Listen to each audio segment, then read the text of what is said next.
Hey everybody, thanks for tuning into the channel again. This time we're doing a quick how-to on how to hand make a gasket. Thanks for watching. Please click like and subscribe. I appreciate it. Thank you.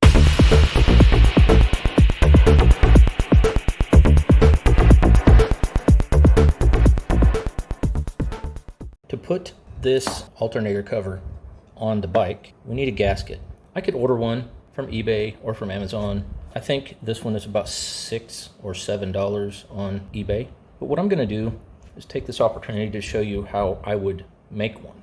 There's several things you're going to need to do this. You need obviously the part that the gasket's going to fit, a little bit of oil, and I'll show you why in a minute. Some gasket material, and for this purpose I'm going to use this rubber fiber sheet. It's thin, but it's thick enough, and it's usable for anything that's going to be blocking oil. I have some hollow punch set. This is a leather punch kit, about $5 on Amazon.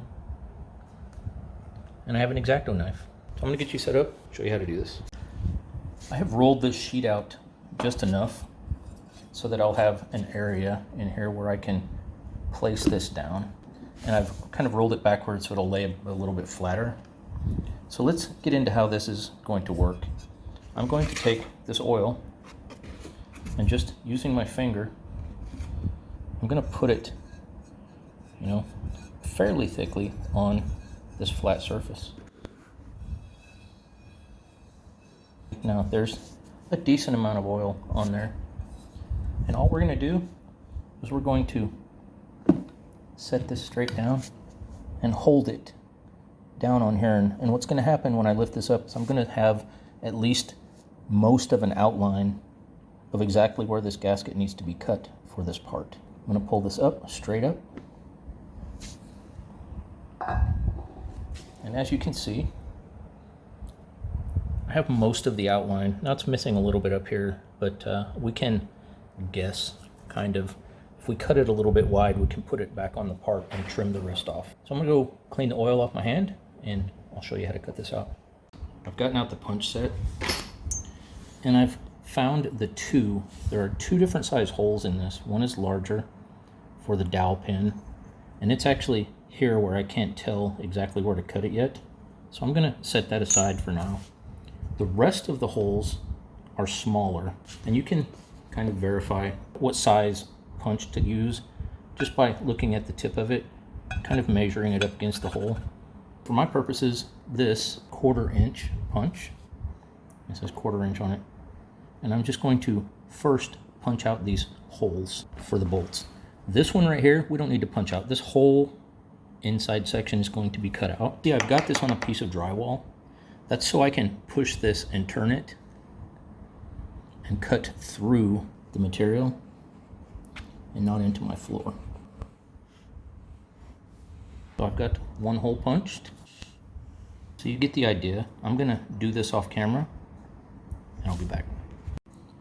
So I've got all the holes punched out that I can see exactly where they are. So I'm going to, before this completely dries, start cutting out with the X-Acto knife. I'll do the rest of this off camera and I'll be back. I've cut the gasket out, and it's not going to be as perfect as a store-bought gasket. This only took me about 3 minutes to make. And if you put it on here, the holes all line up. The only hole that I couldn't get was this larger one because I didn't have enough oil on it. So I'm going to line up the rest of the holes like so. I'm just going to kind of press this down. There's still oil on here, so I should be able to get a good view here of. Now I can see where that hole is, and I can use the larger punch to punch it out. Cutting my thumb.